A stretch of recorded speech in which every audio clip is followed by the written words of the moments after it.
Blog Talk Radio. Hello, everyone, and welcome to Twilight Epiphanies Talk Radio with Cindy Magnuson, and the show is about to begin. So, slow down, take a seat, put your feet up, and maybe take some notes, because this show is about you, it's for you, and it is designed to help you receive exactly what you need to be a happier and healthier you.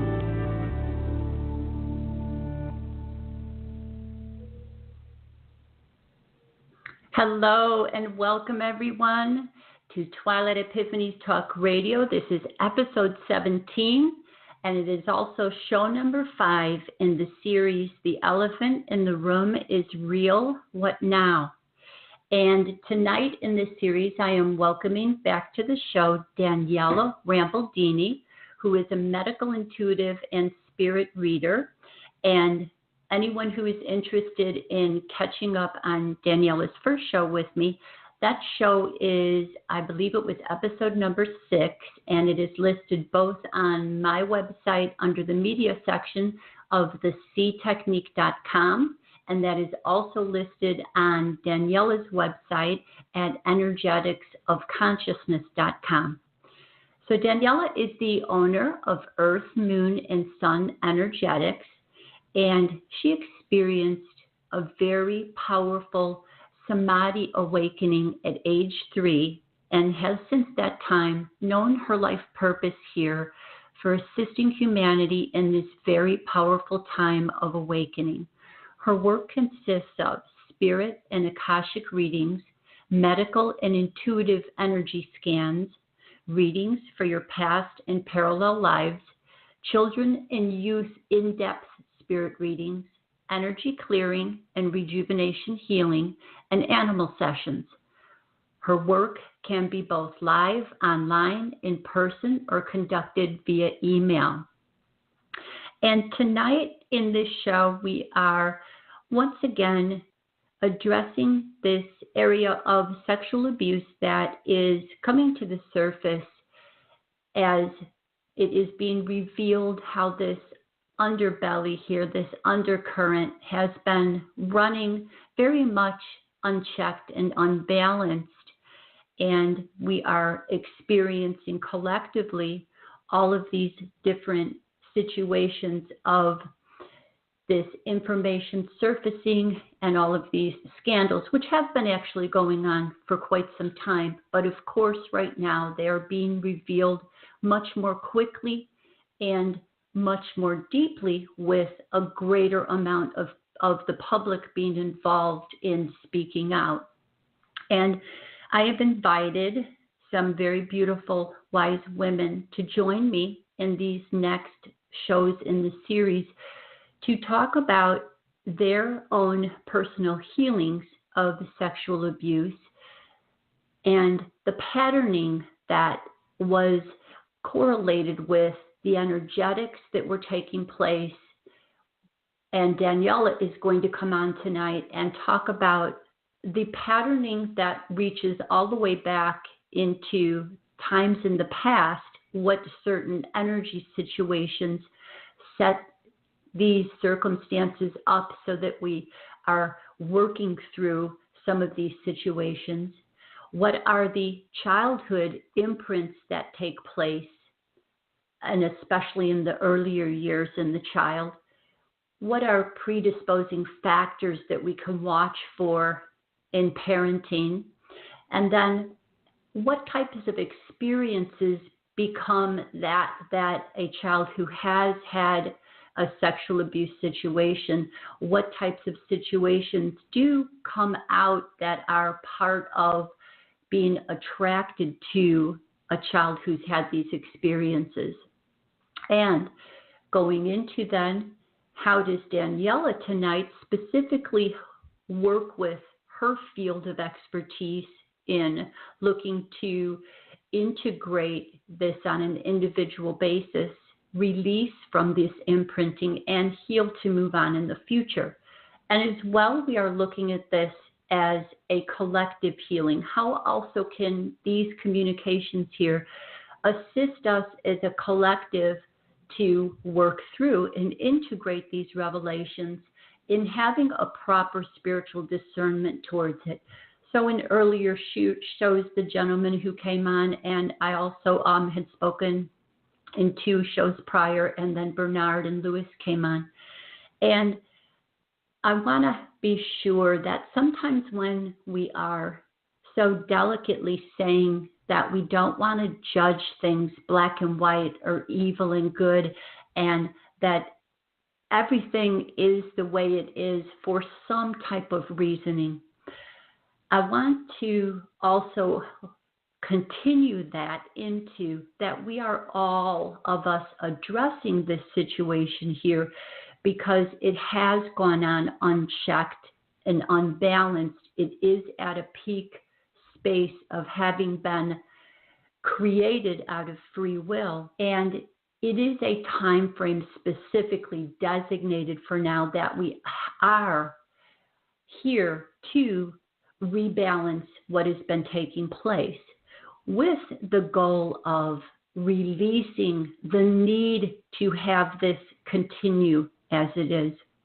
And Danielle and I, and putting the show together tonight, I always like to exchange an outline for the show and put down some notes. Danielle is just wonderful with this. And I want to read some beautiful words that she wrote to as a theme tonight. And I want to just say that this is a powerful reason why I have someone with her level speaking tonight, because it needs to be both addressed with a stance that our intention is that it does heal and that the world can become a better place. So her words were, "There can be no oppressor if there are no individuals willing to be oppressed, if even subconsciously. If you live powerfully in your wholeness, you cannot be oppressed or transgressed by anyone or anything." And this there is the theme of tonight, so that we come to an understanding that there is a space of integration and wholeness where we don't have to fear these situations coming into our lives again.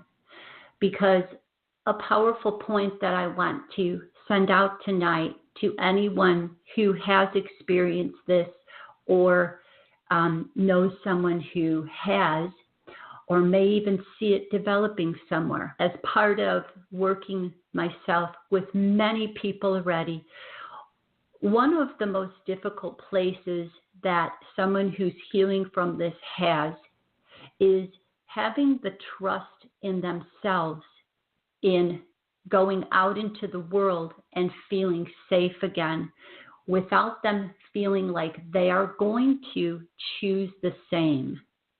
So in Daniel's powerful words here, she's going to come on and take us through these energetic points in order to bring us to this understanding that we do not have to fear that this is going to shock us in our vulnerability in the same imprinting that it did as the child.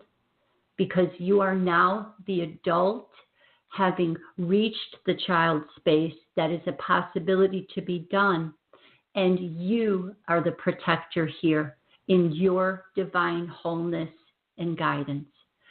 So with that, I'm going to open up the line and say hello to Daniela. Hello and welcome, Daniela. Hi, Cindy. Hi. How are you doing tonight? Very good, thank you. The sound is okay? Yes, it is. Yes, okay, you are very clear. Perfect. And so with that opening, and I'm going to, instead of going over your history again, I'm going to ask people to, kind of look at what we've already talked about both in the first show and here. And I would love to have you start with your own personal experiences of sexual abuse and, in whatever level of communication you are presenting that here, to give us an understanding of what you experienced and how you made it to the point that you are right now. Okay. First, I want to say thank you so much for inviting me on the show, and thank you tremendously for having this series of shows. It's so important. This is a topic, as you know, that is very widely known. We all know this happens, and yet, like you mentioned in the introduction, it's oftentimes the elephant in the room. And oftentimes this happens because the individuals who are the sexual transgressors are individuals who, in some form of community or society, have some form of important role or important image. Sometimes that's just in a family when there's a parent or an elder relative, perhaps even a sibling or a cousin or a neighbor who is the perpetrator of the sexual abuse, and it's too much for the family to accept and to feel comfortable with or to make public. So a lot of times the aggressor is protected simply for, I wouldn't say it's for reasons of image, but on a superficial scale, that's really what it's about. There's a sense of reputation to uphold. There's also a sense of security, psychological security that people want to uphold, both in families and also in communities at large. Sometimes the oppressors are individuals who hold a very important or relevant or significant or even powerful social position. And in part, this is what creates a lot of harm to the individuals who have been victims of the aggressor. Now, going back to what you mentioned in the introduction about what I wrote, that there cannot be an oppressor if there isn't someone who's willing to be oppressed. So when I use the word victim, I use it lightly. There definitely is a strong concept of victim in the sense that you are not consciously asking for another person to make a decision to treat you poorly. This is not a conscious decision that an individual makes. This is oftentimes something that happens subconsciously where an individual does not realize what influence their thoughts or actions or thoughts or inactions have in a given context, either in a certain environment, in a certain situation, or around a specific individual who may have a tendency towards an action that may cause harm. Maybe this is a little vague, so let me just describe it a little bit more clearly. Sure. Because very good. Oh, it's okay. Okay. Yeah, very good, but please go on. Okay. So this is how we learn. This is how we learn if we're aware enough and if we can really self-reflect and take responsibility for our contribution to a given experience. When we start to realize, oh, okay, I did this action or I thought this thing, and in doing so, it wasn't my intention for it to then result in harm being done to myself, but I see how this could have influenced the other person to then take advantage of whatever vulnerability I exposed. Now, this is a thought process, a reflective process that an adult can go through, but of course, the vast majority of children aren't at this level of awareness or of I don't want to say reasoning. There are a lot of children who are highly intelligent and they are capable of reasoning, but the way that most children experience the world and see the world is very different. So I'll speak a little bit to that in just a moment. I do want to honor that you asked me to share my own experiences. So I will briefly describe what both my experiences and my perspectives have been from the role or from the experience of having the unfortunate experience of this happening to me in childhood, and then on through my late teenage and early childhood years. So it first happened when I was 7. It wasn't an isolated incident, and it happened a few times. Thankfully, it's not as severe as what I've heard some other individuals have gone through, and I really feel so deeply for any child who has experienced any violation, physical, emotional, sexual. To a certain degree, every child experiences some degree of trauma, because the first time that we experience fear or deep insecurity will be registered as trauma. But as adults, we're able to then create a different perspective and to contextualize that experience in a broader understanding of what it is to be an adult, what it is to be human, and what sort of actions or experiences are reasonable to a certain extent, and those that are just outright violations.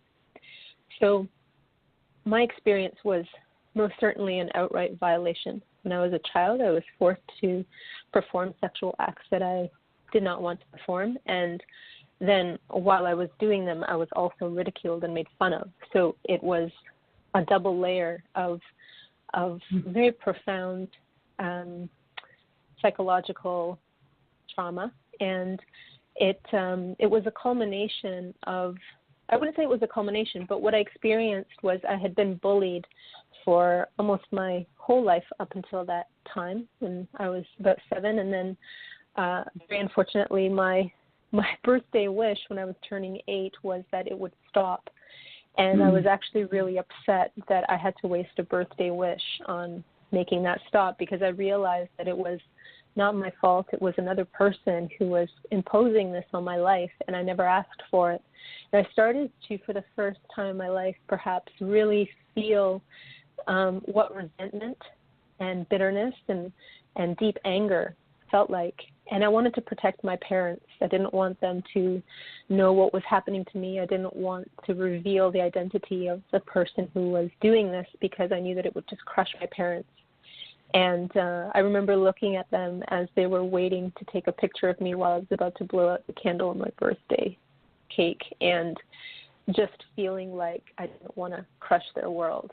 And so it was a very profound experience for me, and thankfully it only happened one more time after my birthday, and then it did stop. So I was really grateful that my birthday wish came true.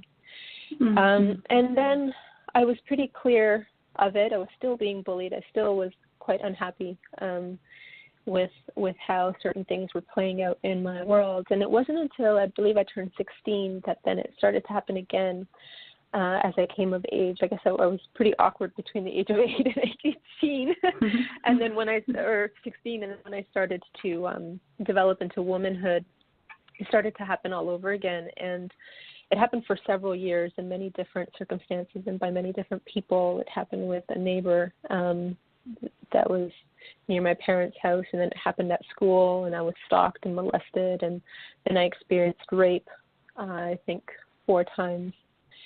4 or 5 times. I don't even remember anymore. It's a little bit of a blur at some point, and I started to become numb to it. And I remember the first few times that it happened when I was a teen, I was able to talk to the aggressor after it happened, and I let the person know, look, I don't want to make you feel worse about it than maybe you already feel, now that you realize what happened and how I experienced the event, because they didn't seem to experience it in the way that I did. They thought that it wasn't as traumatizing as what it actually was. Not all of them were fully sober. And so I said, I forgive you, and just don't ever do it again to anyone else. I don't ever want to see you again, and just be very mindful and start to really recognize how vulnerable people are and how tender and sensitive and important they are, and how dangerous sex can be when you don't honor it as a sacred act. And for a while, I thought that was enough, even for me, that I could just express that forgiveness and then move on with my life and not have to think about it again. But when I saw that the experiences were continuing to happen, I really asked myself, what am I putting out there? What am I doing? What is my role in this? As a child, I had an understanding of karma, but I couldn't tap into what sort of karma may have been influencing me in that way, other than feeling and being aware of the ancestral imprints that had been passed on generationally, particularly in my mother's lineage. I felt there was a lot of sexual abuse towards women in that lineage, and so I committed to healing that, but I wasn't really fully paying attention to what I needed to do for myself. And it wasn't until someone who then ended up becoming one of my best friends really listened to my story and recognized how much denial I was living in, and how wounded I was, and how many layers of defense and protection that I had that was preventing me from having a healthy, loving relationship and sexual partnership. That in the way that he supported me and the way that he reflected back to me what it was I was actually living really made me aware of how much healing I had to do. And that was I think I was about 26 at the time. So I had been holding this wounding for a long, long time. And in fact, my body was showing signs of it, because after I was raped the third time, my body went into shock and I stopped menstruating. And in fact, I didn't menstruate for 10 years after that. So I went to a lot of doctors and no one knew what it was, and I didn't tell them what had happened, because even though I knew on some level, I thought that I could just heal the physical imbalance without having to open up that Pandora's box and address all of those emotions and the anger that I was feeling.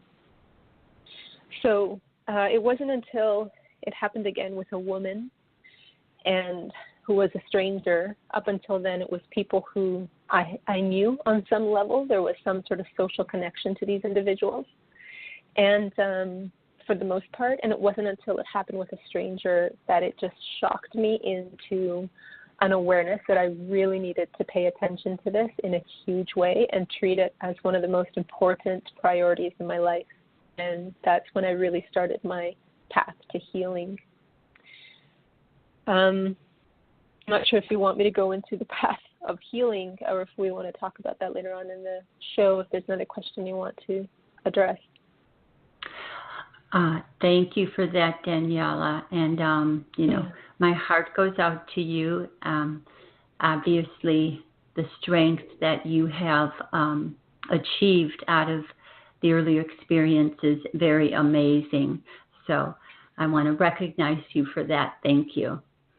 And what was significant in there is that you were a more particularly adept child, and you were able to observe the different levels of understanding in there, which generally is not taking place all the time in the child's experiences, to have quite the level of awareness that you have. So we maybe can go back here, and before we bring the topic back later on, we will just put the level of ancestral and karma, and we'll talk about that, those imprints that get carried through after we go back to the childhood imprinting. So your particular imprinting, and a significant factor for you, was that you were afraid to hurt your parents and tell them what was taking place. So in your particular situation, that is one of the insights into the child's experiences. So can you talk a little bit more in your work experiences and awareness and studies about the other types of imprinting that are taking place that are the parental patterns that may predispose a child to being weak when this situation is encountered and then not being able to expose it. For sure. I'm going to speak this with tremendous respect and compassion for parents, because it's arguably one of the most challenging tasks, and I'm not a parent yet, and so for all the parents who are listening, know that I have deep respect for your journey. I know that the vast majority of parents want the best for their children, and there's never going to be a perfect parent-child relationship or a perfect family situation, because all the souls in a family unit are on their own individual journey and supporting and reflecting each other in every way. So I think one of the most powerful ways to approach parenting is to recognize and honor that your child is a soul, just as you are a soul. And your child and every individual in your family is there on his or her own individual journey, and you're all supporting each other. So when this sort of approach is taken, then there's less of an attachment to hierarchy or certain roles or power dynamics or expectations or implications of rules and standards that a family or specifically children need to follow in order for the parents to feel satisfied that they are raising their children in an appropriate way. And even though most parents may be well-intentioned, there may not be a very clear understanding of how to create an open, safe communication or space of communication for their children. So above all else, I think that's one of the most important things to do, is to allow your child to grow up in an empowered way, feeling like they are, as an individual, they are valued, they are important, and it's okay if their perspectives or their ideas, their desires, their visions and dreams for the future are different from what their parents are expecting, or different from what the social atmosphere, whether it's the rest of the family or the extended family, the relatives, the community, their school peers. It doesn't matter if it's different. It doesn't matter if there's an exploration of concepts and ideas and worlds and visions that perhaps the parents aren't yet understanding of how to handle or how to accept and integrate into their worldview.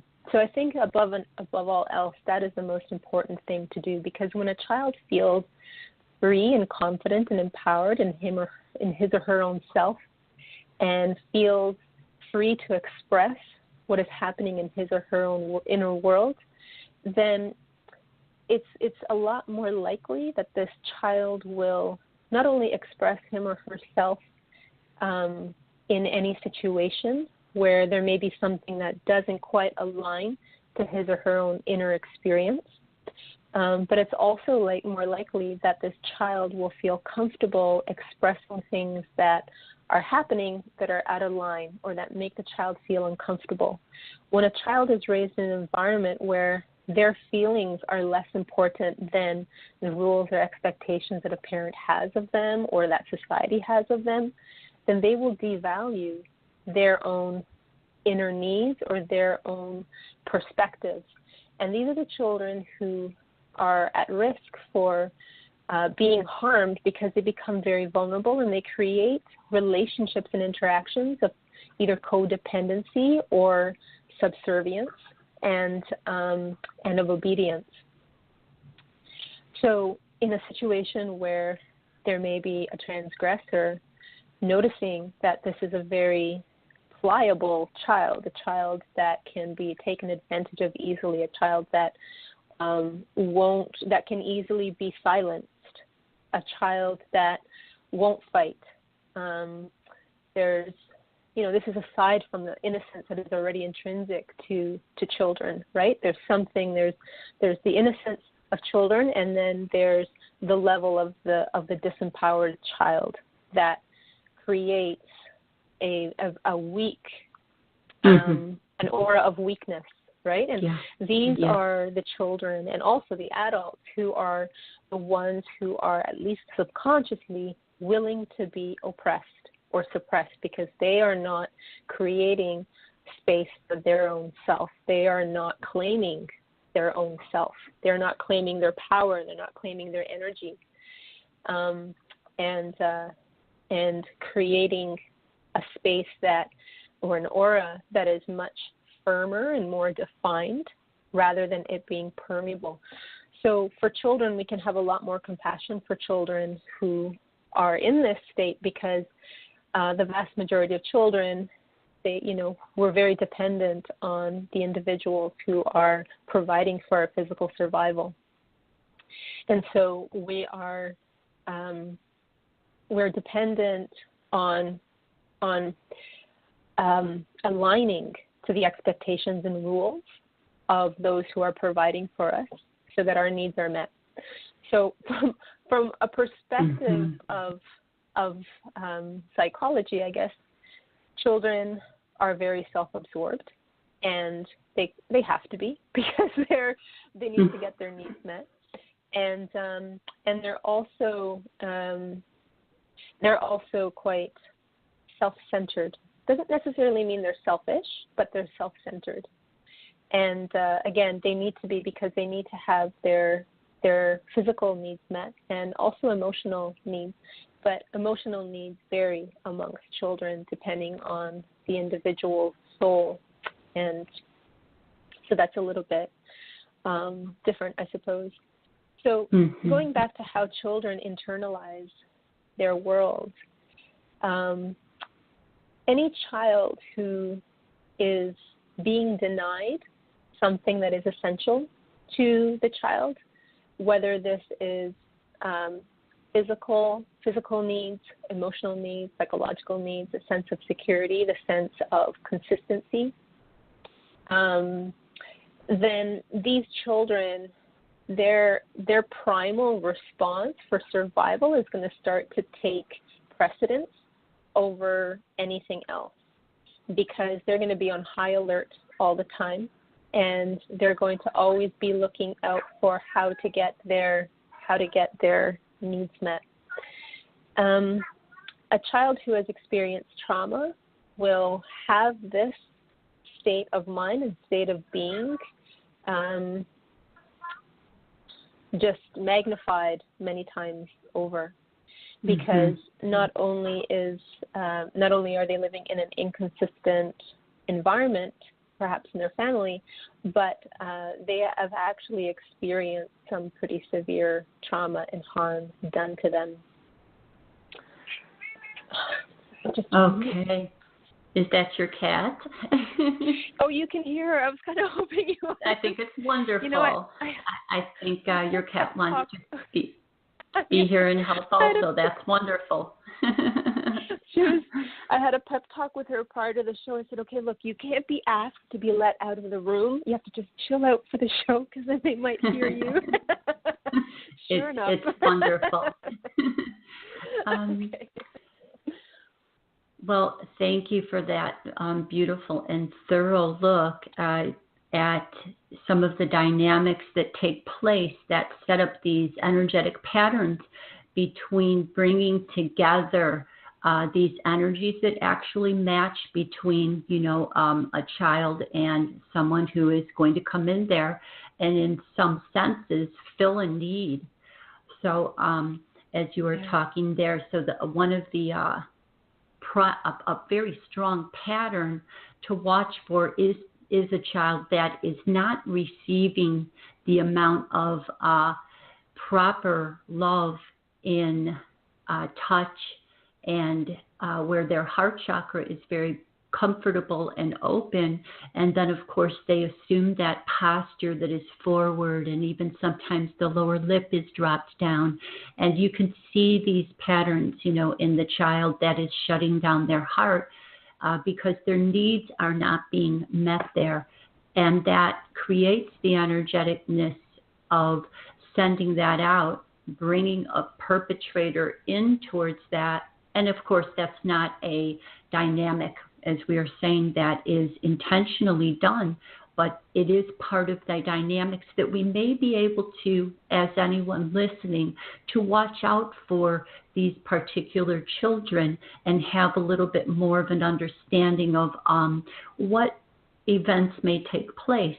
And then when that child's needs become met by a perpetrator, then the dynamic for that happens is the child then, can you bring us into the space where the child begins to feel like interested and in the attention, and then liking the attention, and the difficulty with that mechanic that takes place, because then the layer of how the child feels guilt and shame and blame.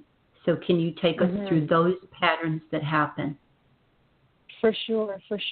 And that's a really, really good point, because there are certainly children who are vulnerable to getting attention outside of the home because they're not getting their needs met.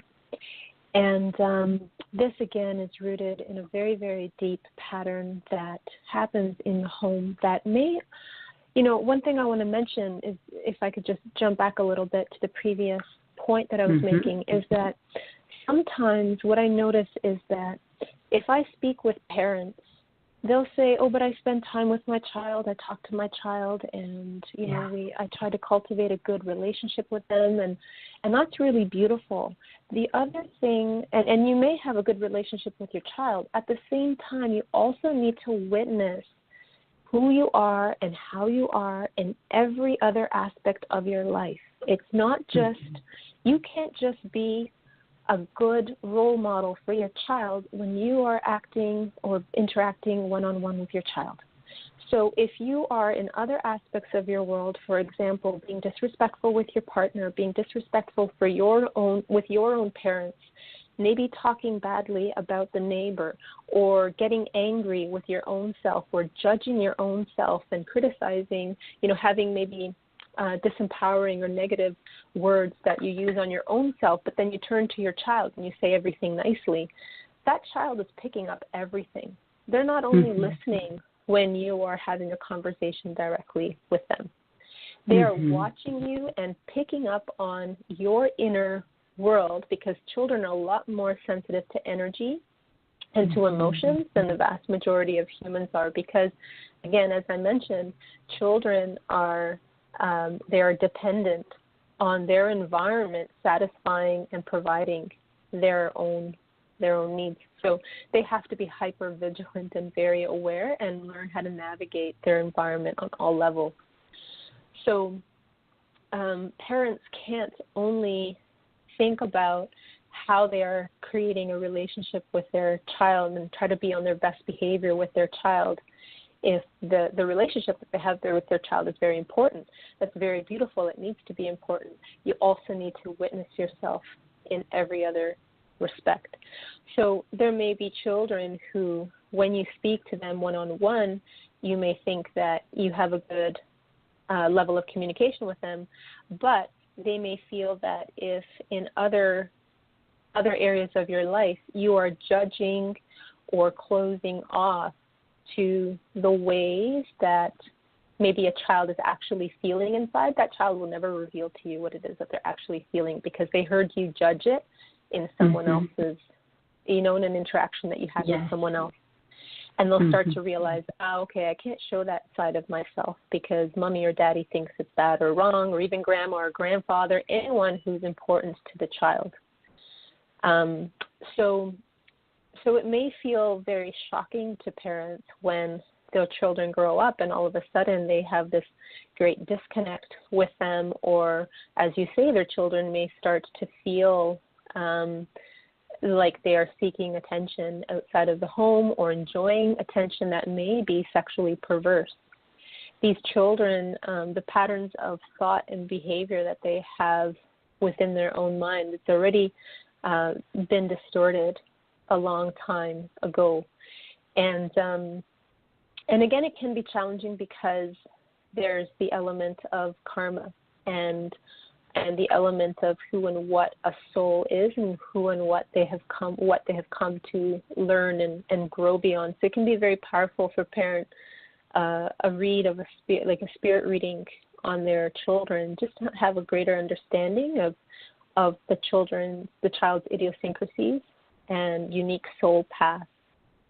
So going back to these children who may be easy prey for pedophiles or other sexual predators, from the perspective of the child, if a child or if any individual is not feeling important, it's not feeling like they're validated or valued and honored by the people who they have placed importance on, if they've been disappointed by the people who they have either revered or expected or needed to receive love and affection and presence and attention from, then they may reach a point where almost any attention will do. And sexual predators or anyone who wants to take advantage of another person, oftentimes they're smooth talkers. They know exactly what to say. They know how to make someone feel good and special. And they know how to spot the vulnerable people. A lot of these predators are very, very clever.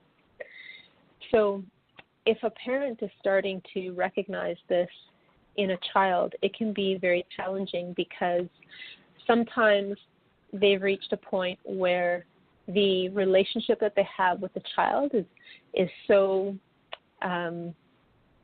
tenuous or even harmed that it can be very difficult for that parent to now be the one to help recover that child into a greater clarity or a greater sense of confidence and empowerment.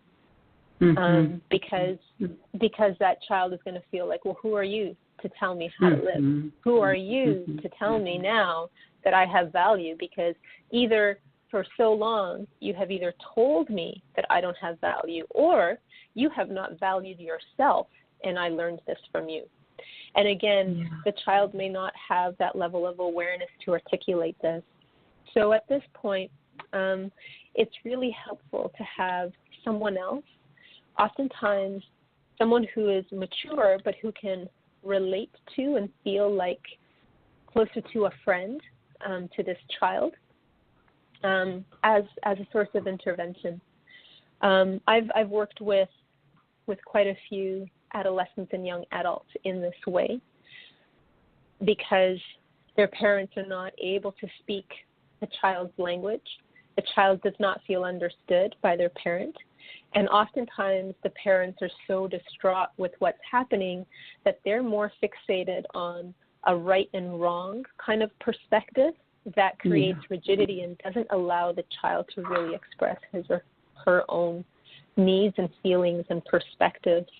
And understandably, parents can get quite triggered or concerned and fearful if the child expresses something that the parent has in their own mind, an association with danger, an association with, no, that's not the right way to live, or that's not the right way to think. So a parent may be too close to the child to be able to give space to say, oh, okay, this is how you feel, let's work through this.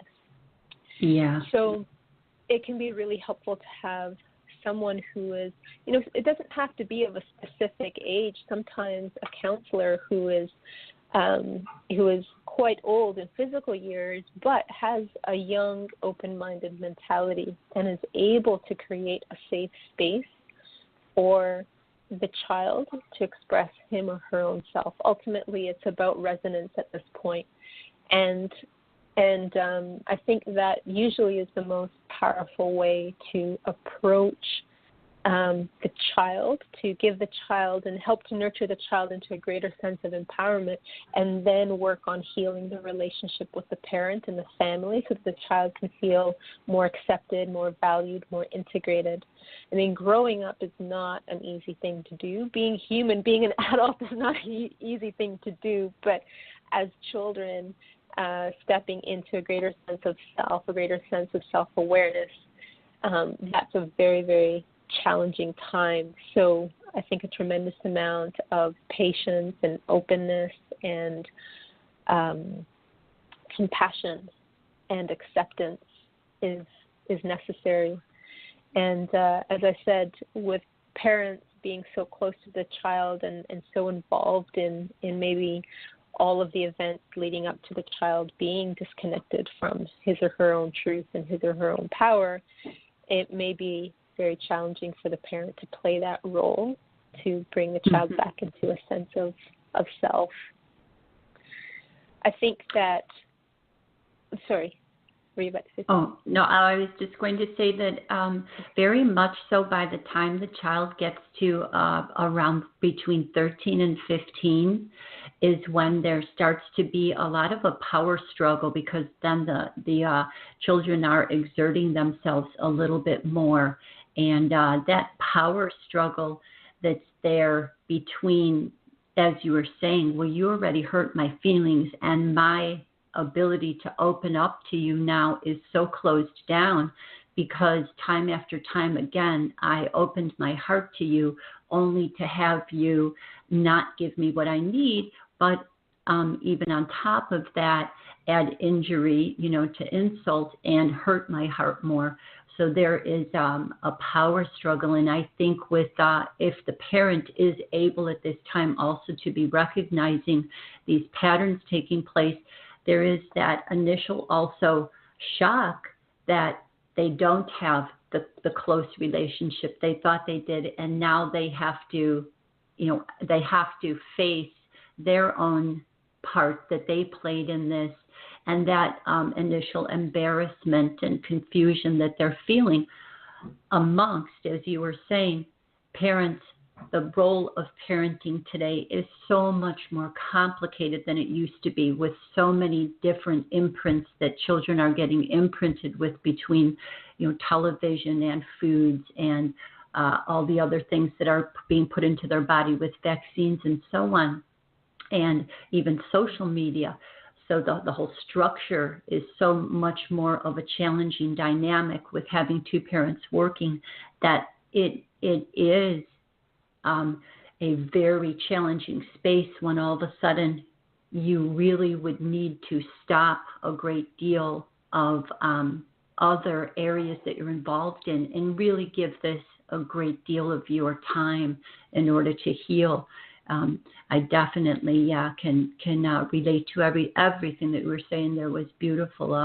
I've experienced those patterns in seeing the dynamics with my own children taking place, in that stubbornness, in them having difficulty opening up their heart then, and the dynamic, as you were saying, is something that one, again, we don't want to make that parenting, the parent is fully at blame for this here, that there are karmic patterns that come in, and it seems that no matter what we could even be doing in balance, some of these karmic patterns to a certain degree are going to play out in some way because they were something that's unfinished type business.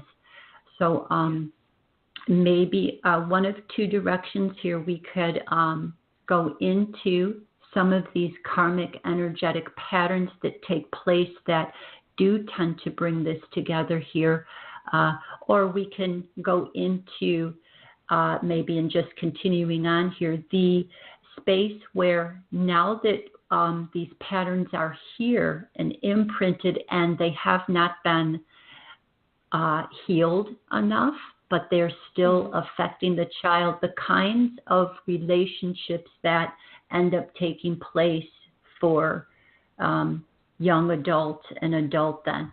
In my working with adults all the time, the childhood patterns that are there are so prevalent. It's mind-boggling, as you were saying, how delicate of a process this is, that even though our children are strong, they are being very heavily influenced by all of our energetics. So maybe we can look into those, for instance, the dynamics taking place with you, in a sense, in that place, how you ended up being in situations where you were saying a rape and then another rape took place. That's a very powerful energetic space there. Yeah, for sure. And I think that the two things you described are not even mutually exclusive. There's definitely relevance to the karmic, the karmic imprints that a child and also that parents have that then play out into certain distortions, and then the relationships that these children, as they grow up into adulthood, start to have. Before I go there, I do want to mention one thing about, the complexity of parenting. There's a saying that I may not get completely correct, but it's something along the lines of it takes a community to raise a child. And I think that we have really lost our connection to that degree of openness and community.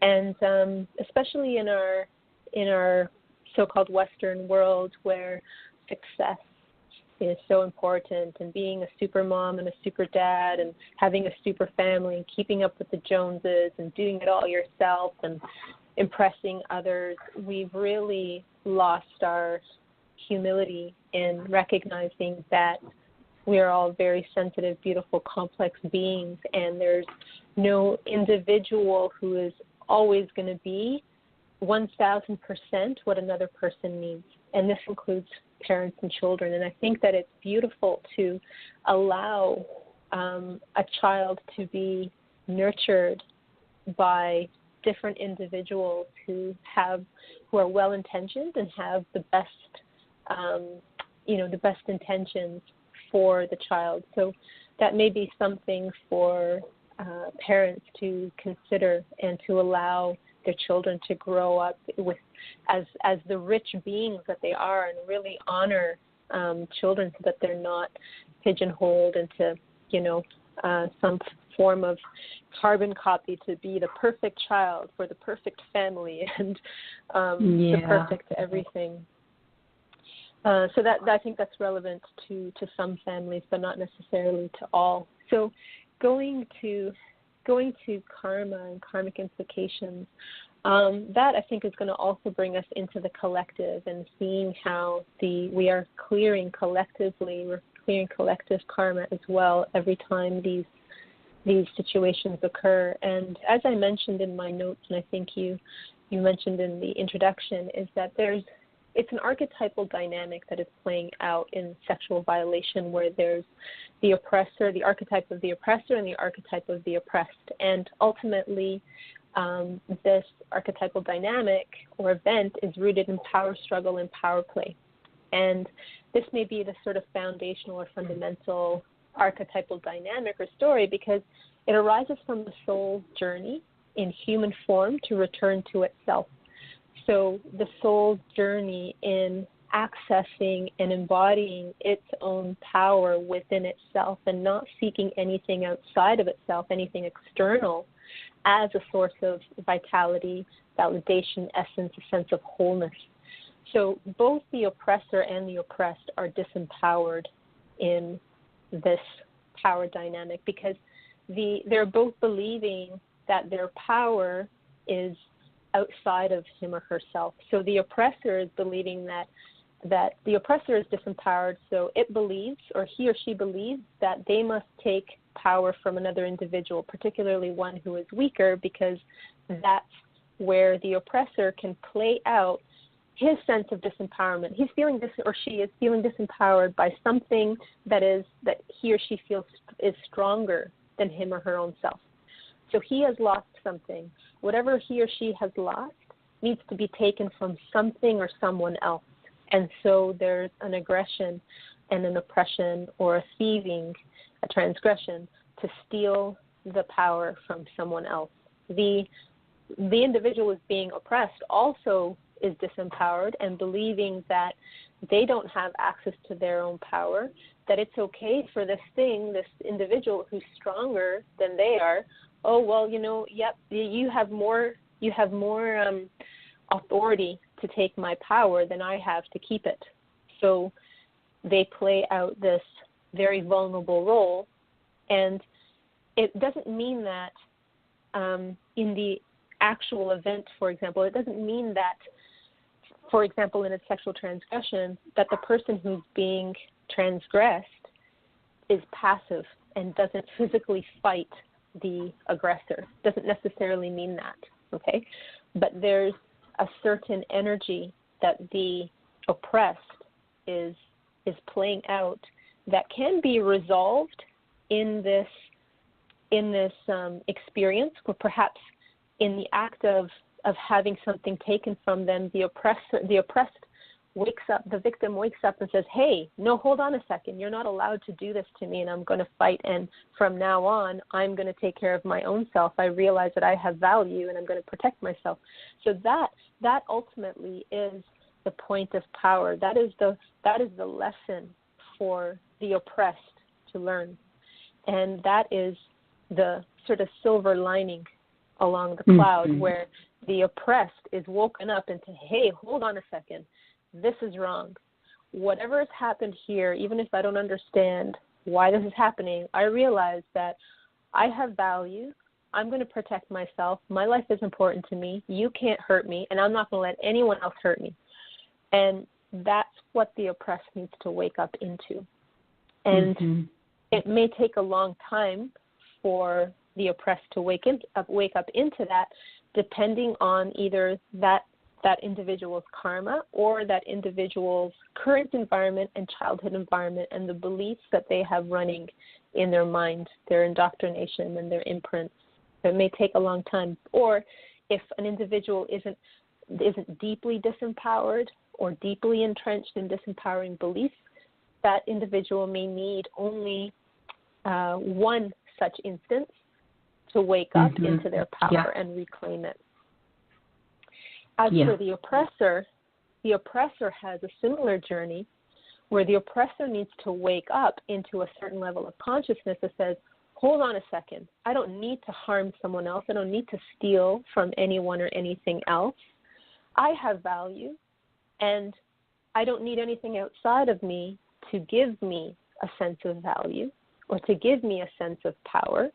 And I can cultivate that self and validate myself and feel okay in this, feel okay in me, feel whole in myself, and feel content and fulfilled just being me, where I don't have to violate anybody else. I don't have to prove my strength to anyone else. So an act of violence, whoever is acting out in violence, is actually showing tremendous weakness and showing a tremendous sense of feeling a loss of control and feeling disempowered.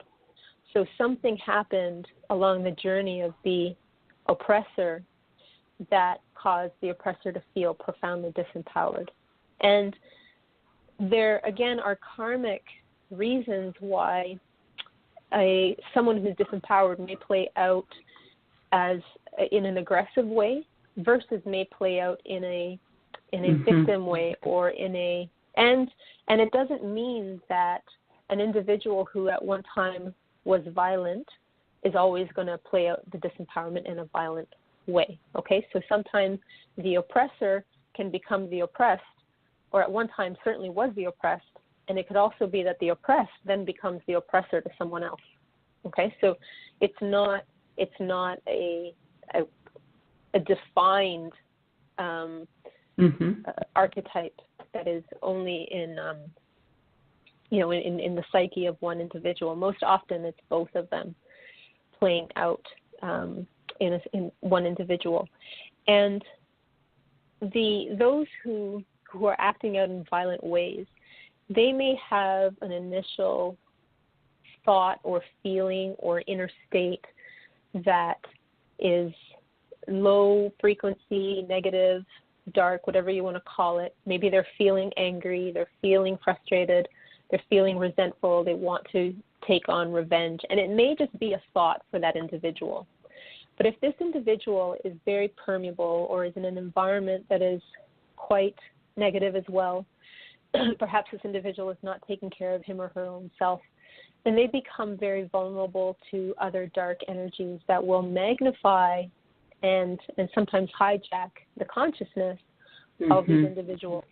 And then heinous acts can ensue that are not being sort of fueled or intended solely by that human that we are seeing acting out this way. So they have been strongly influenced by these darker energies that they may or may not have karmic attachments to. It could just be, oftentimes they do have karmic attachments to them, but that's not always the case. Sometimes it's even ancestral energies. Oftentimes it's an individual who is born into a certain lineage because of a certain energetic and karmic resonance they have with that family and with that ancestral lineage. So again, it's not like there's a completely random alignment of souls in a given family. Sometimes there's a karmic resonance. Sometimes it's a very pure being coming into a family to help to clear the karma, and that's also very common. Is very pure. We might call them starseed children, or just very pure beings of very high consciousness. They can oftentimes be prey because they have such a beautiful energy field. They have so much vitality and so much light that those dark energies really want to prey on them or stop them from their journey in some way or hinder them in their journey in some way. And these individuals can experience quite a lot of what we might call traumatic or tragic events in their lives. And these individuals have oftentimes quite the journey to, again, go back to restore their sense of power and their sense of wholeness. But they have a very strong purpose and a very strong sense of what is light and what is dark, let's say. So even though from a human perspective, we may feel that these journeys, these events, these traumas are very tragic, and they are unfortunate. At the same time, the kind of environment that they create for the individual soul to grow and evolve and reclaim his or her own strength and to reaffirm his or her own devotion to a higher source or a higher power, even if they don't necessarily have to have this conscious choice. But there is something within them that is aligning them to their truth, to a higher truth. Okay, it doesn't have to be a religious or spiritual choice. It's something that comes from within. And as that individual continues to value that inner compass, value their own inner truth, and honor it, and live it, and constantly find a way to connect and reconnect to it, then their journey actually becomes a very rich one and a very powerful one. And these are the individuals who really make a lot of difference in the world because they have lived through so much so much to, it's almost like they worked for their strength. and working for their strength, it made them even stronger and wiser. So again, as you know, rather than to focus on how horrific these acts are and how horrible they are, they most certainly do need to be stopped because there is enormous distortion happening, and not every individual who experiences either sexual transgression or any other trauma has that journey of oppressed to hero, if we want to see it as that, you know, the journey of the archetypal hero or the archetypal warrior. Not all of them attain that level of reclaiming their strength. And of course, there are other ways to journey through life where you are still being challenged in other ways, but you're not being harmed and not having, deep energetic disorganization happening to your energy field. So I'm not saying that these are essential or even beneficial experiences to have. All I'm saying is that we can see it from a more powerful perspective where, and this is part of the healing path too, so that the individual who has been oppressed, who has been transgressed, doesn't feel like this has ruined my life, or I can never heal, or how do I find my strength? Okay, so this was something that I also had to learn on my own, and to really feel that feeling angry or bitter or resentful or feeling like these experiences distracted me from my true path, or like it was like a waste. I felt like I didn't want to take time to heal because I felt like it was a waste of my life. I felt like I was so clear on what my purpose and my intention for being on this planet was, and what my journey was, and what is this nuisance of a transgression, of a trauma that I have to heal. I just can't be bothered. And not everyone has that perspective, but a lot of people do. A lot of people feel like they're too busy to take the time to heal, and so they close themselves off and they focus on maybe more worldly pursuits and being successful, or in doing everything that is expected of them from a social or even cultural perspective.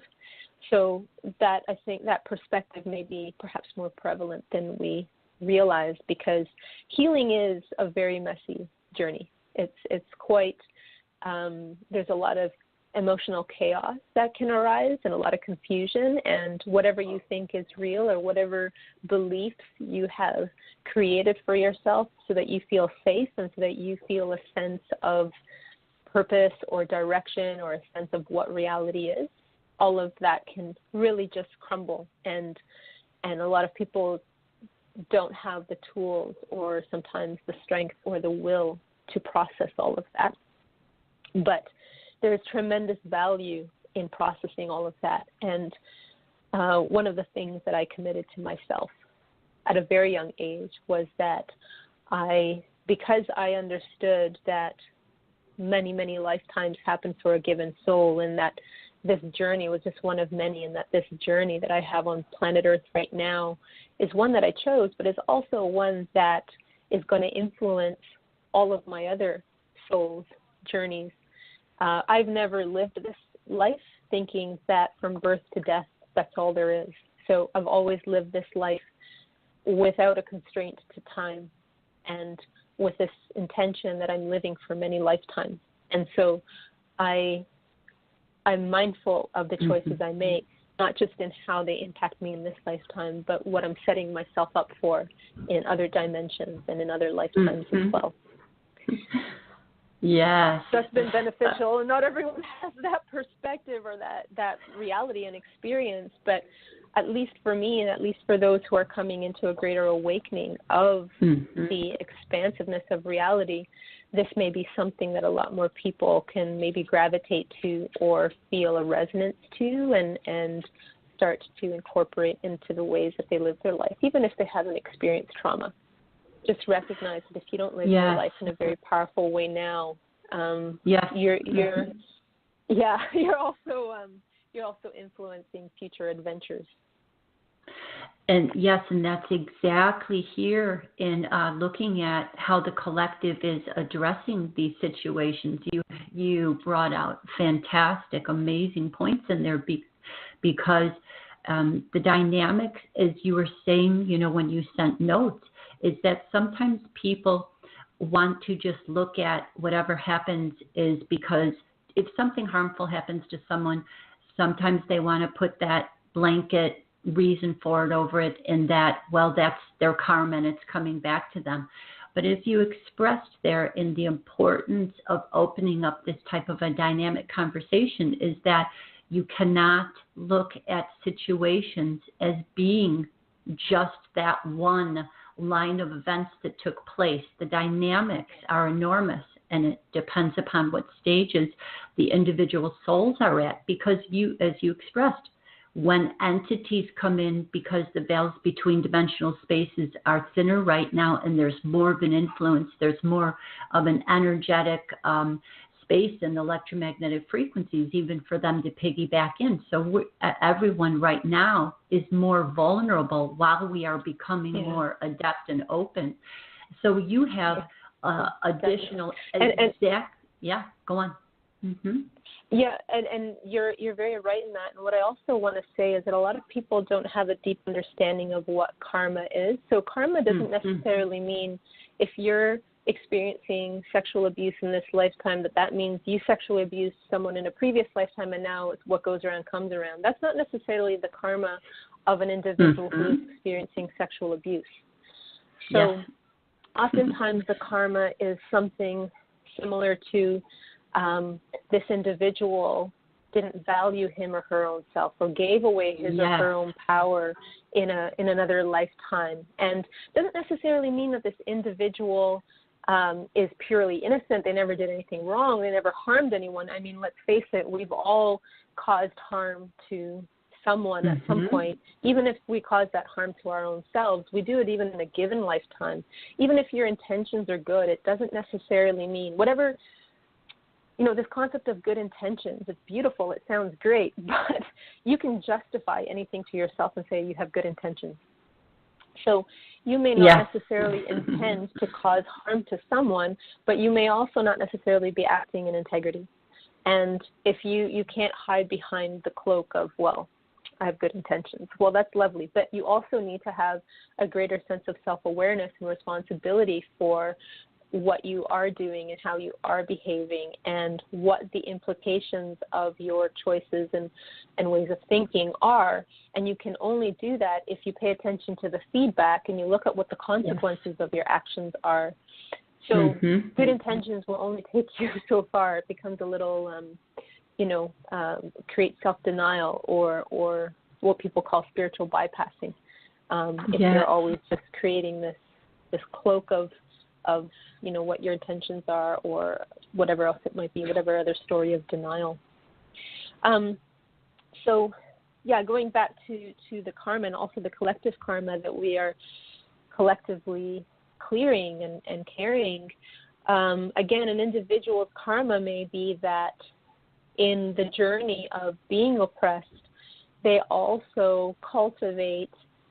to cultivate compassion for those who are either being oppressed or are the oppressors. So there's so many different ways and reasons why certain events line up in our life. And as humans, we like to create stories to understand what these are. Part of it is our curiosity, but a lot of it has to do with our sense of security. If everything in life were random, then you couldn't feel safe in that. You know, most people don't even feel comfortable in change, let alone randomness. And if everything were random, then you can't feel safe in that because there's no element of predictability. There's no element of being able to grasp how you're completely, everything's out of your control, right? There's pretty much you're helpless. Anything that you do is going to have no bearing on what is ultimately going to happen. And that's not a safe space for anyone to live in. Even those people who may claim that they feel comfortable in an anarchistic environment or in a random universe, the truth is, ultimately, if you look at how these people live their lives, there's no way that they would feel comfortable in complete randomness, because you see how they live their lives and the ways that they try to grasp some element of control. They may not have an awareness of it, but almost everyone needs a sense of, this is how we have a sense of empowerment as well. This is why free choice is part of our source of feeling self-empowered, is the fact that we do have free choice. And we see how individuals feel when they live in a political or cultural or social environment where they're not free to express themselves especially when they know that that's an option. If they didn't know that was an option, then oftentimes there's still a sense of obedience. But those individuals still live in a very oppressed way. They're not thriving. They're not joyful. They're not motivated. They're not excited. They're not powerful creators. So it's very easy to speak some certain ideologies and philosophies and not realize that the way you live your life is really not aligning to whatever it is that you claim you believe. But I think I'm progressing a little bit. Let's go back. Let's go back to. But there is even in that, I liked what you were bringing up, and I just wanted to point out one last area that you had touched upon when you were talking about karma. And what I find a lot when I'm working with people in readings is the misunderstandings that they have adopted so many misunderstandings that even when circumstances are playing out here, not only are they in a certain role that they've taken on, whether it's helplessness or powerlessness or despair or unworthiness, but there's very big misunderstandings about the first event. So the first cause event. So a lot of times, I see that there's someone attempting to look at what took place in a little bit more defined area of looking at it as an absolute what they see, but really behind it is a very big misunderstanding, meaning that a lot of what is playing out, whether it's, unfinished business, they're back here in the power struggles you talked about, but so much of it is something that we need to look at with, as you said, much more discernment, and that area really needs to improve for people because so much of our, as you said, ideologies there are not really being discerned properly. And that falls a lot into how these situations come into play. Just for example, and it's probably happened with you, I'll do a numerology reading, and I can tell that the story that's being identified with in here is completely a misunderstanding. So it's based on so much untruth in the first place. Wonderful. Well, I will go to a commercial break here, and just so that you know, when we come back, then I have scheduled a 2-hour slot. You are welcome to use whatever time you have in here to complete. So we'll just go to a quick commercial, and then we'll be back in about 2.5 minutes. Okay? That sounds great. Thank you, Cindy. Okay. Feminine Frequency Radio Network hosts shows 7 days a week. Call in to listen live 929-477-1183 and dial 1 to connect to the studio to ask a question, or listen online via blogtalkradio.com/Feminine Frequency Radio Network. Organic Frequency Radio Show is 1.5-hour live chat with Stephanie and Oksana and their lovely guests about the nature of existence and holistic way of living here and now, and perhaps even after. Join us every Monday at 6:30 p.m. Pacific Time. Call-in number to listen live is 929-477-1183, and to ask a question, press 1 to connect to the studio. Our guests share their stories and walking path of their healing, along with services that they have developed and packaged for the rest of the world to experience and benefit from. We're here to hold a space for an exchange of experiences for the purpose of evolvement and expansion of consciousness. Hello and welcome.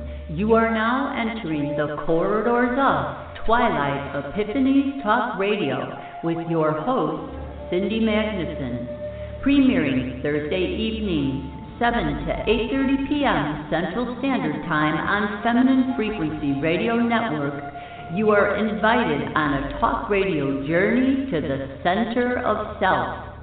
Join us as Cindy guides you, the listeners, in sensory and perception upgrades where revelations and golden epiphanies pierce the veils of illusion. Don't miss this opportunity for your next dose of Twilight Epiphanies. Okay, everyone, and we are returning, and I have Daniela back on the line. I wanted to very quickly give you a very interesting experience that had happened, and I'm also going to be here inviting you to come back on and continue our discussions in the future about the area of scapegoating on the feminine in this time frame, and what events have taken place with that are related to accusing the feminine of in a space where I have heard very high-level people state that what's happening to the feminine right now in all of these circumstances collectively is because of quote-unquote what the dragon queens did in the past to the male population. And that to me is such an absurd, incorrect statement, and that own reasoning is very much a part of how collectively women have continued. And I just want to real quickly say how I had met someone on Facebook here, and he was very religious, and I had wanted to break down my past ancestral history with the Christian and Catholicism and the patriarchal ways. So I wanted to communicate with him and talk with him to sort of break out of my prejudices and my negative feelings. And I had a radio show where I had talked about how I was molested as an infant, and we had not arranged a talk yet. And then all of a sudden I get a contact from him. He had listened to the radio show, and it's 1 o'clock in the morning his time, and he got woken out of bed and knew he had to talk to me. And he gets across from me on a Zoom, and he is talking down to me and at me for literally almost 1 hour straight. He refuses, and I mean refuses, to let me have one single word any other way. By the time I'm listening, I can't agree, I can't disagree, nor can I even get the words out to tell him that I already know that. But he just wants to have this said, and he said, "Oh, I had to get up and tell you this. I am talking to God right now, and I need to tell you that you were the person who molested in a past life, and that's why you were molested as an infant." And he insisted he was talking to God and doing this. Now, in my situation, of course, and you and I are at this space where I wasn't really daunted by this, because I've been able to come to a place of understanding and knowing myself, and I let myself scan that question to myself: could this be true? And I'm not feeling that in this lifetime. What I almost felt was that he wanted to re-imprint me with guilt. But I fairly said to him, what I will do is I will ask for a dream. I said, in all fairness, I will go to sleep. I will ask the Great Mother to speak to me and tell me. And I'm a dream shaman, so this is a space where I can, work very easily with. And in the dream, it was backstage, and he's running around here, and I'm on a stage there also, but we're still kind of backstage a little bit. And a woman that I know on Facebook, she comes out from a door on the right. She is holding a broom in her hands, and she walks right up to me, and she says, "He is the one who is molesting and raping women." And wow. It was point blank. Not only did I have that dream, but I had 2 subsequent dreams after that, which when we come back on in another show, I'd like to explain that, because it talks about these dynamics. But I very much have encountered that there's an attempt to continue to imprint the feminine with a level of scapegoating onto them to take on the karma. But we can save that for another show. I would love to have you come back. And I do want to say that, again, as you reiterated, our speaking about this is to be a very neutral, centered understanding for both the oppressor and the oppressed, equally across the board. This is to heal the male and the feminine in all of us, the male and the female in everyone. So I would like to maybe move now into the healing process. So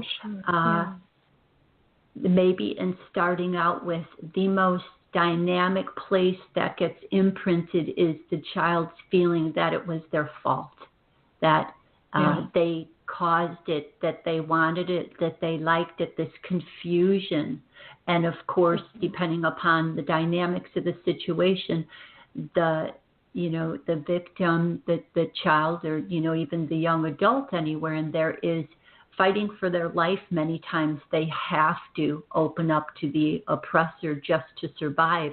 I've been through these dynamics. I understand them. I'm lucky that during the time frame when I was finishing the imprint in my sexual chakra for not a pedophile person around me, but a person who had a very, very powerful entity, that was the resonance of the entity that I was first imprinted with here, which in my understanding, I selectively came into this incarnation purposely. So I'm very comfortable with all of that.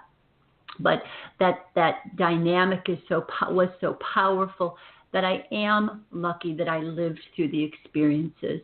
But I was determined in my own way to take my power back. And I'm grateful that I continued and did take my power back. And there were many other situations where people were telling me, you need to not do this. You need to. One woman who read this person that I was around psychically said, there's such a strong entity there that you need to just concede. You need to make him believe he won, and so on. And I refused to do it. That's Cindy style, unfortunately and fortunately, but I was determined, to take my power back from a situation, and I was determined to see the truth that I was denied as a child. Having another adult recognize that I was telling the truth. Now, I don't remember those exact situations. I understand the patterning around me.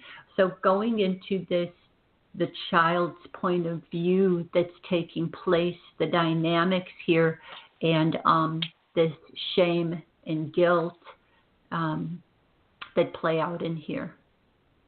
Yeah, for sure. I'll speak to my own experiences and then share a little bit about what I've heard from other individuals who've gone through similar. One of the first things that you experience is a certain level of shock and a certain level of disconnection to your core. At least for me, one of the things that I had already established within my own psyche because of the constant perpetual bullying that I was experiencing in my home from my older sibling is that I started to create a certain degree of protective armor that was disconnected from my inner core. So within me, there was this precious sense of self that no one would ever have access to because it was clear that there were individuals who were just wanting to do me harm and who didn't value what I was. And so I held that very sacred and very precious and close to me. And then there was this external armor that included my physical body that could be harmed and treated in any given way, but this inner sense of self would never be touched. And so when I experienced a sexual transgression, there was a certain level of shock that created an even greater separation there. And that's when I think my psyche started to become quite fragmented. Because prior to that, I was maintaining my strength and I was maintaining a strong sense of self. But because of the invasion, the energetic invasion into my energy field, and because of the transference, very direct transference of dark energies and of karma at that point, this armor was no longer enough. It had been permeated, and I think that was the intent of this individual, of the perpetrator. So there's a certain level of shock, also confusion about, particularly for many individuals, why would this happen? Why would this person do this to me, especially if it's someone who is a part of the family or someone who you are told or taught or even intrinsically believe that you should trust. And then, of course, as you've been mentioning, a certain level of guilt and shame. And, what have I done to deserve this? And how do I change my behavior and change who I am even so that this doesn't happen anymore? What can I do differently? Because when someone is harming you that profoundly and creating such can't think of the word I'm looking for, but there's an entrapment. That's the word I wanted to say. Like, there's an entrapment, right? That occurs. It really makes you wonder what you can do to prevent this from happening, and really makes you wonder, like you said, what it is that initiated this sort of behavior, especially if you, on some level, believe or to a certain extent know that other individuals, maybe other children, are not experiencing the same thing. So in all of this, what is really happening is this erosion of a sense of empowerment, of a sense of control in your life, a sense that you actually have a say as to what happens to you. It's one thing to feel disempowered in your environment where, for example, certain needs aren't being met. But most children have a sense of separation where, well, this is me and that's you, and if I'm not getting my needs met, I'm still a whole individual on some sense. But then when you either become physically abused or sexually abused, then all that you believe you are is being violated. Like, there's such a profound intrusion that happens where, wow, I don't even have control of my own life now, of my own body. I don't even have a say as to what happens to me. Like, that is such a profoundly destructive feeling and disempowering feeling, where what happened to me, actually, I realized that I forgot to mention, after I experienced that sexual trauma when I was 7 years old. A few months later, something happened with a teacher at school, and I felt so disempowered. I felt so angry. This is where I started to have a little bit of a warrior attitude coming out, and just started to feel when it happened again in my late teens, and then again in my my early 20s, I actually reached a point where I started to feel a sense of apathy. Well, this is just what my life is now. Like, this is just what I've become. And I remember feeling that. And I remember the one time when I was experiencing rape, and it was the time that after I experienced this rape, a couple of months later, I stopped menstruating. And I remember just lying there, and I wasn't even fighting it anymore. And I was just shocked, and I just thought, why?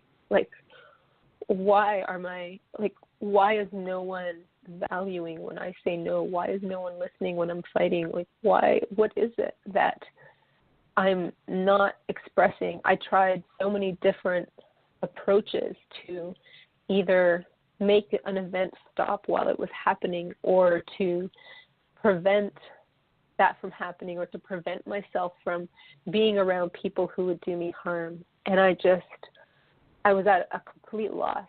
I couldn't see myself. I couldn't see the other. I couldn't see dynamics.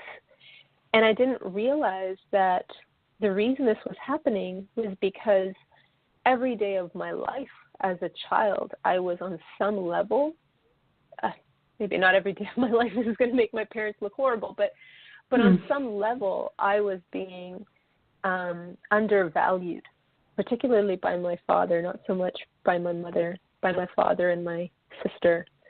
There was some level of undervaluing, of disempowering, of them trying to take control. And this power dynamic always put me, and also my mother, but always put me in the pawn, the role of the pawn.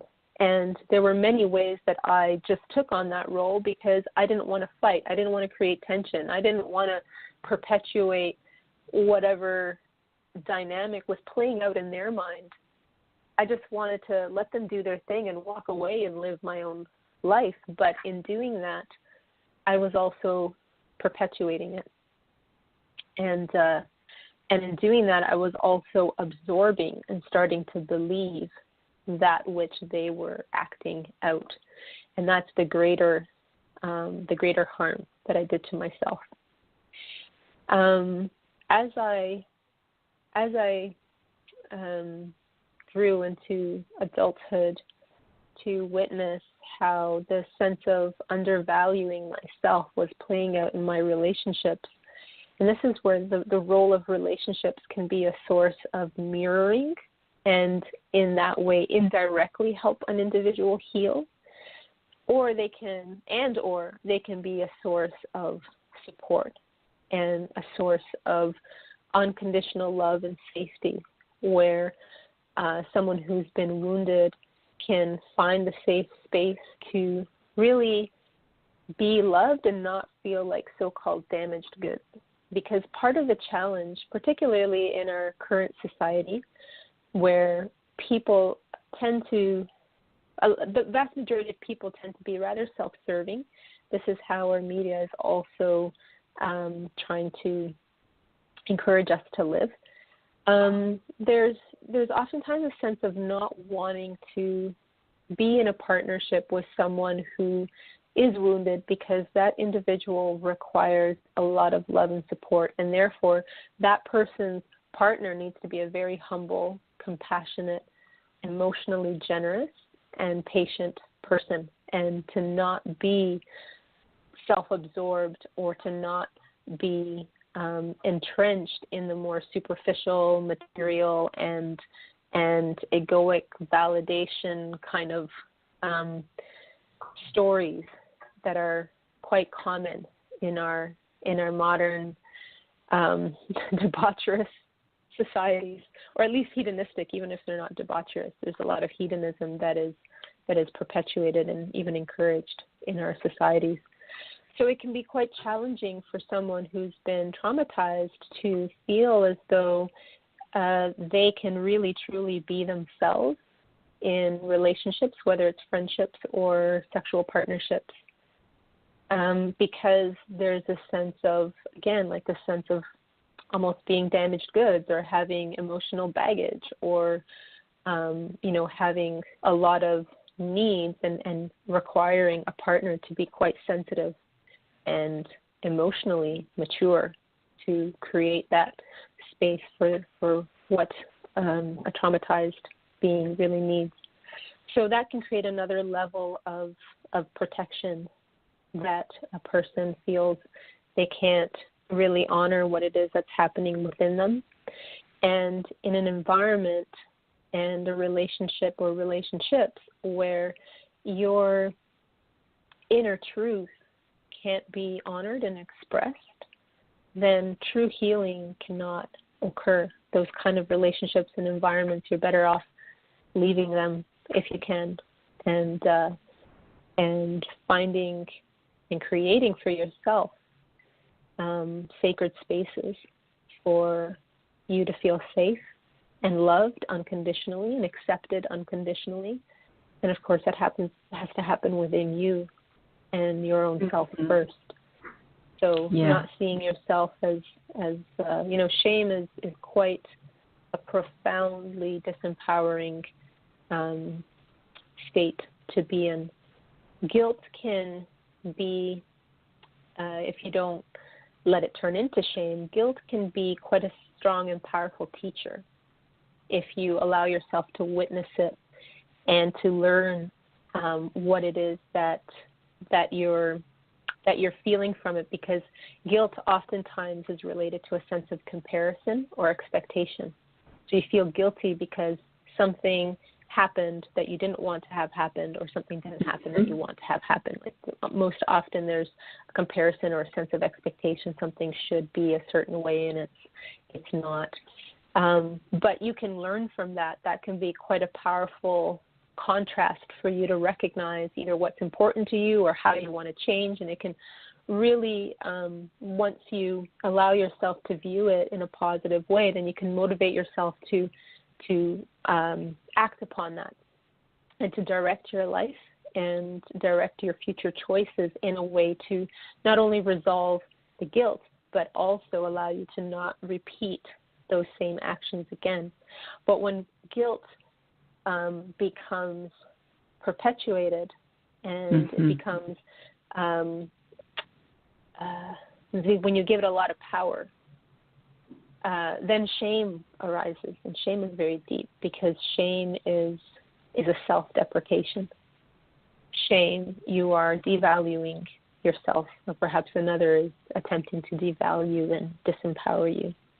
And so shame can be like a quagmire of negativity that is like sinking sand, quicksand, where it's very difficult to shift yourself out of that.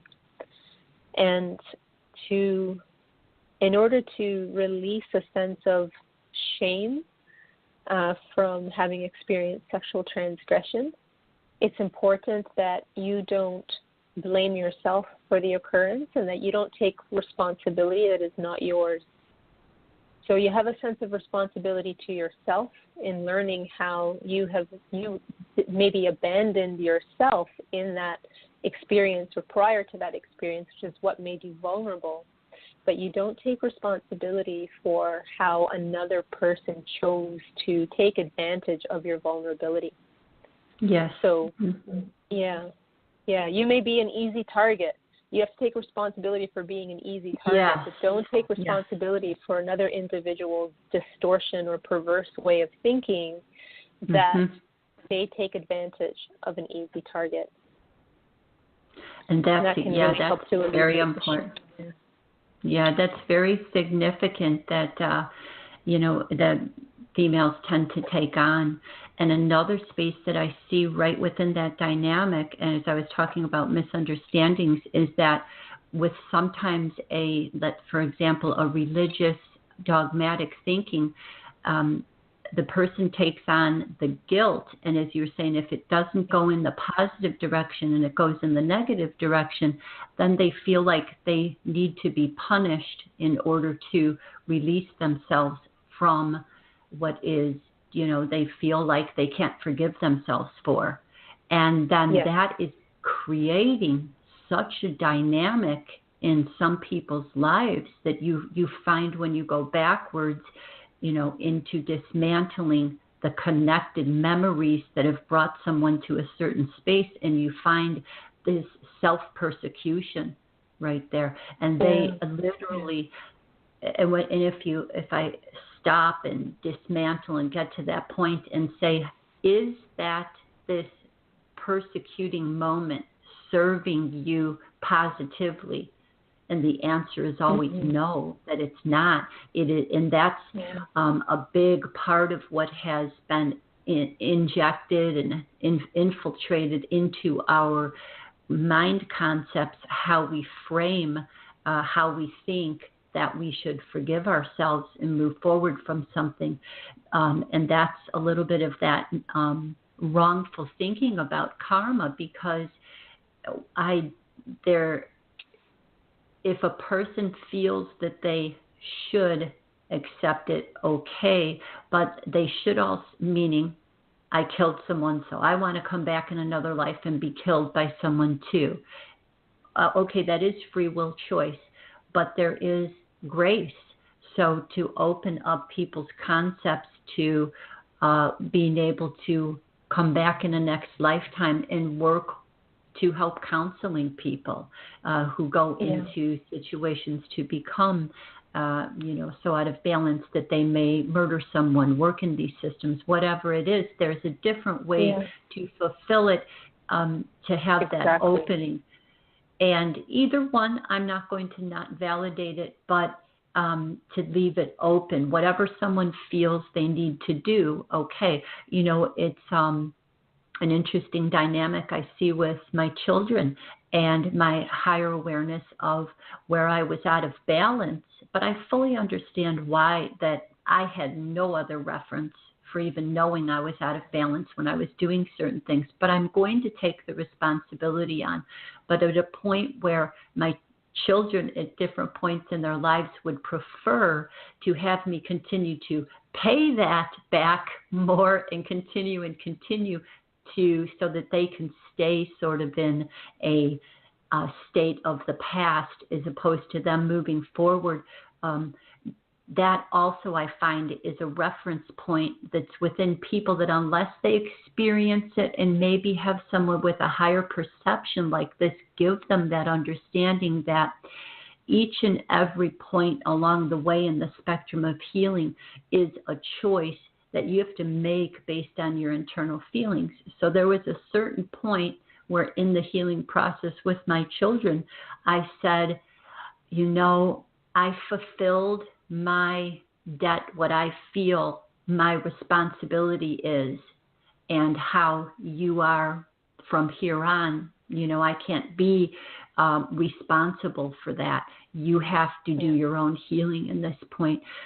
So there's also that dynamic that takes place, in these individuals who find themselves in this sad situation and they are a little bit weaker. I definitely have encountered a lot of religious persecutions, with people have these complexes to persecute themselves. Now,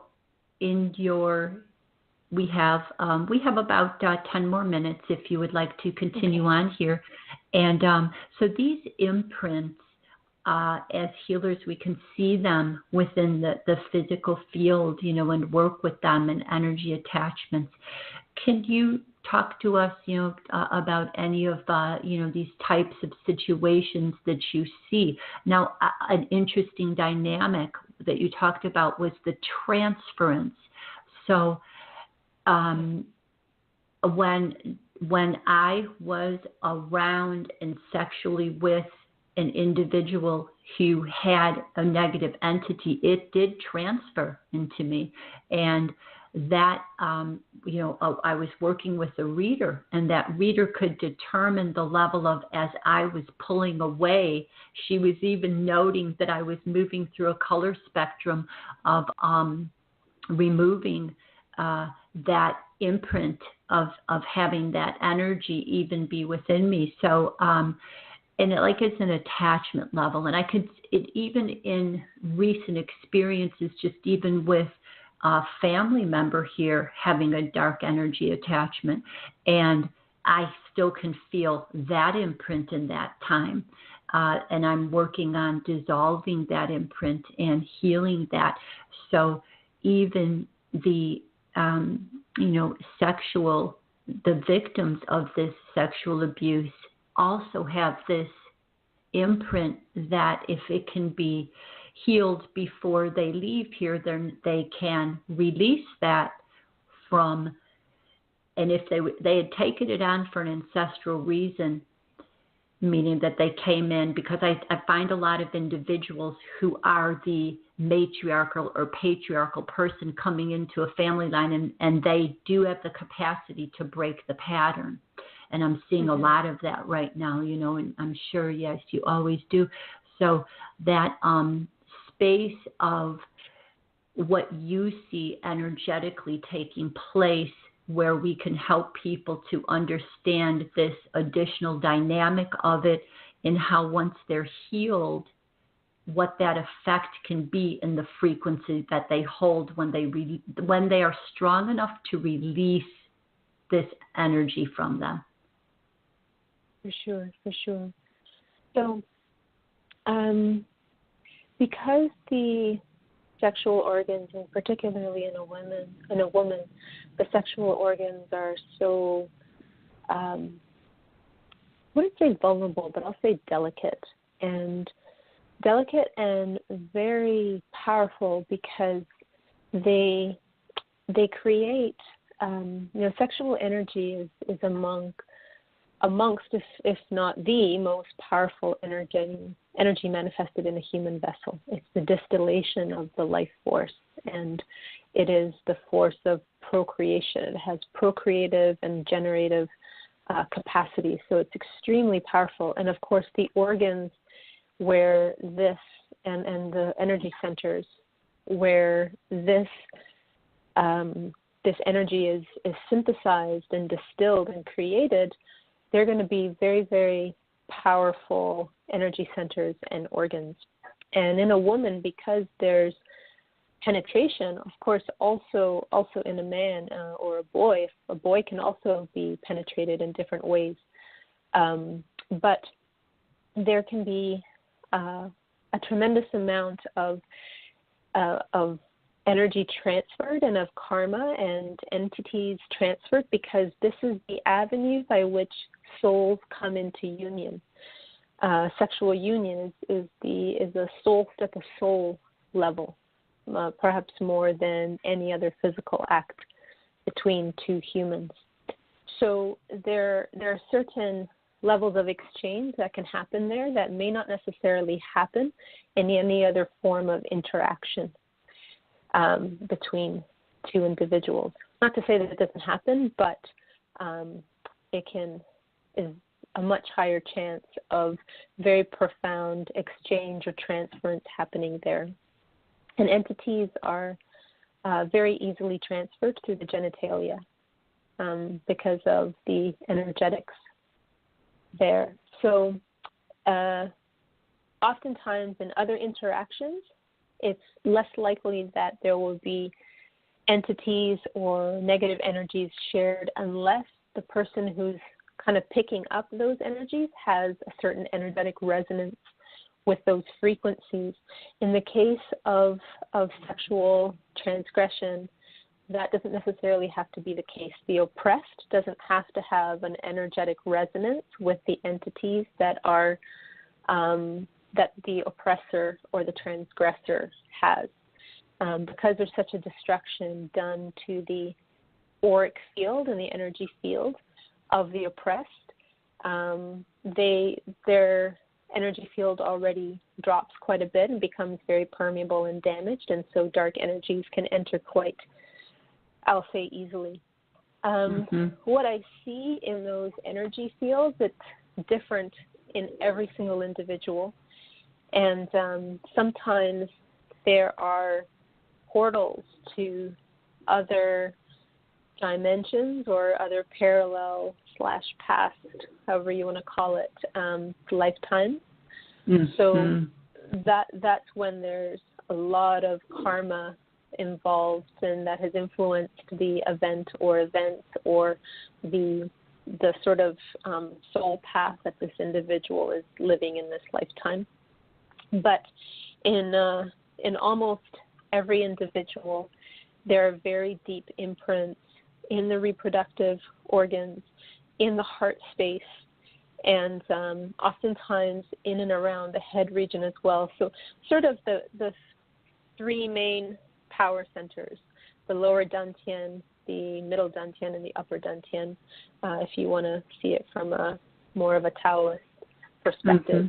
But those energy centers, the sacral, the solar plexus and heart, and the anya are also very very distinct and honored even in the Vedic system, and probably in other systems as well. So those are the three centers where I see the most vulnerability. And again, in almost every individual, also the root chakra, because there is a sense of loss of self and sense of self, and you can literally be like have a sense of uprootedness where you don't have a very strong tethering or a sense of center So that can be also a vulnerable place.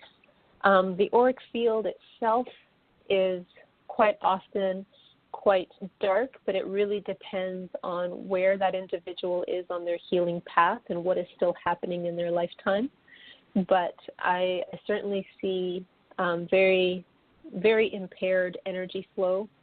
I'll see tears or holes, or just, they look like tears or holes or just blocks in the energy field.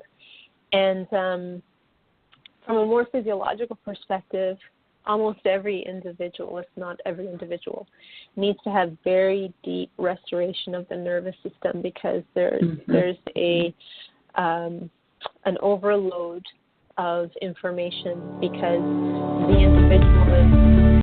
Oh, so sorry. That's okay, but I'll wrap up. Because the individual is always... Oh, okay, great, thank you. No, that should not have gone on. So you're okay. Oh, okay. But do stop me when you want to close the show. But the nervous system is usually overloaded, because the individual is always in a state of high vigilance and defense and protection, and of needing to be constantly aware of their environment.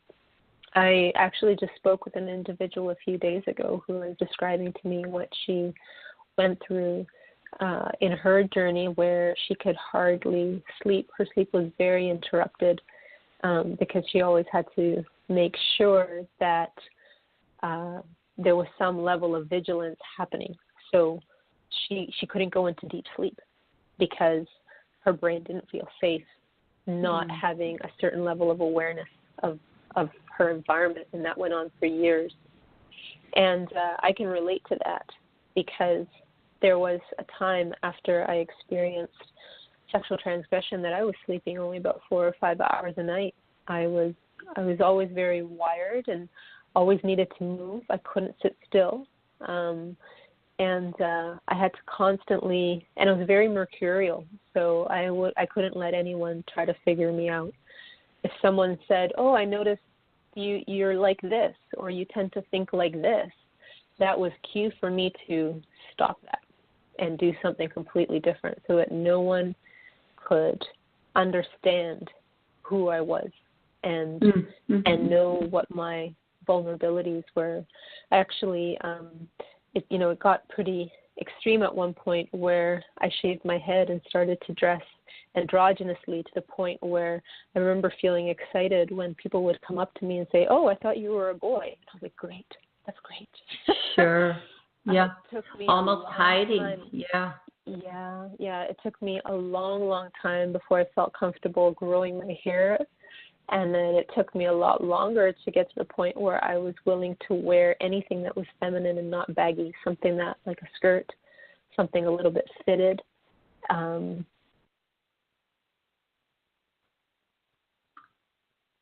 Oh, well, it looks like Daniela accidentally dropped the call there, and we do still have 2 minutes left, so something must have taken place on her side of the line there, and she probably will call back in. So while I will be wrapping up in a little bit here, Daniela can come back in and give us her information, which, by the way, I do have that all listed in the advertisement for this. Okay, here she is back on. Yes. Hello and welcome back. Hi. I'm not sure if I was kicked off the show or something. It still says I have 2 minutes left. I'm not sure how it works. It is, I found, okay, so it gives me the 90-second mark, but I found that Lewis's was able to keep going on, and we got a couple of minutes in here after the 2 hours. I'm sure the network would probably like me to be a little bit more diligent, but once we get in here, your talk has been so profound and wonderful that I just wanted you to keep going. So, and I know that I think you could probably keep going for another 6 hours easily with everything that would be very important for everyone to be hearing. And so maybe we will just close it up here with your last parting words. And if you will just, again, maybe give a little bit of your contact information just briefly. I let everyone know when you were reconnecting that it is listed under the advertisements for the show here. But if you would just like to give your last words here. Sure. The first thing I want to say to anyone who has experienced any degree of transgression, it doesn't have to be something as extreme as rape. It can be absolutely anything where you feel uncomfortable, where you feel violated. Know that you have a right to voice what it is that you feel. You don't have to justify to anyone else why you feel uncomfortable about something. It could be a comment. It could be the way someone looks at you. It could be the way that someone treats you. Pay attention to all those signs. Take responsibility as well to recognize where these feelings are coming from and process that in your own way, in a safe space. However, don't ever deny or ignore any intuitive or instinctual signs that something does not feel comfortable. The more that you honor yourself in that way, the more that you will be aware and willing to honor yourself if your boundaries ever get breached. And the less that you honor yourself, the more likely you are to put yourself in a situation where even if you believe you're safe, even if you're around someone who doesn't necessarily have premeditated or dark intentions, certain situations may still play out in a way where some things are taken a bit too far. And if you don't allow yourself to honor a certain sense of self and boundary and of what it is that you want and don't want, then it's much more easily for certain events to play out in a way where you might reach a point it goes so extreme that you can feel very deeply transgressed or violated and harmed. The other thing I want to say is that you're not alone. I would say probably 90% of the women on this planet, unfortunately, if not more, have experienced some degree of sexual harassment and transgression. I don't know what the stats are on the Me Too movement, but all I know is that it was quite high. And there are probably a lot of people who didn't express themselves in that movement. I know I didn't for my own reasons. Energetically, that was the main reason. Energetically, I feel that I won't go into the Me Too movement too much, but I don't think understand. I don't think it was fueled by very light forces. I think it was a lot of dark forces in that, but that's a whole other... Oh, okay, I just put a ding. I wasn't sure if I was knocked out. Yeah, that's a whole other topic of conversation. But know that you're not alone. And so there's nothing to be ashamed of. And the more that you express yourself and you find safety and honor in expressing yourself, the more that other women can come forward, and even other men.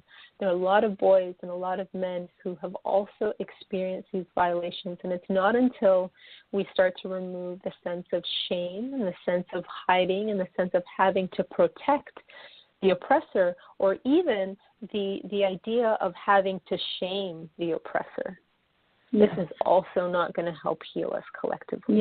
If either the oppressor or the oppressed carries shame, this is not going to bring us into a state of wholeness and healing and unity, and it's not going to be powerful for anyone. So know that the oppressor, even if you can't feel compassion for those who did you harm, I fully understand that's a long journey. Even if you've reached the point of acceptance and forgiveness, that's enormous. And acknowledge yourself for that, because that's an enormous marker in your healing journey. But if we can collectively know and learn how to support everyone who's involved, everyone who's affected by these kind of very tragic experiences, catastrophic experiences, this is the way that we will prevent it from happening, and this is the way that we will protect future generations and heal past generations from this degree of perpetuation. Yeah. Yeah, stop that perpetual cycle. Oh, well, thank you. Thank you, thank you, thank you. You're welcome. I love You're so that. welcome. Okay. Well, just quickly, your website is energeticsofconsciousness.com, and you can also be found on YouTube and Facebook and Instagram and Vimeo and Twitter and Google.com. So we will leave it at that. I know everyone will find you. And I thank you, Daniela. We will talk again. I am going to be putting together some panel discussions in the future. So I would just love to have you as a regular and keep popping in with us and sharing your incredible wisdom. Thank you for giving your light to everyone who joined us here tonight and will be joining later on. So, and thank you, everyone. We'll say goodbye to everyone at the same time here. And then next week, we will be having Laura Metsu on, who is Bernard Gunther's partner. And she's going to be coming on and also talking about her own experiences and these ancestral and karmic and energy patterns that have been taking place over time. So thank you, everyone, and have a very blessed week. Bye-bye now.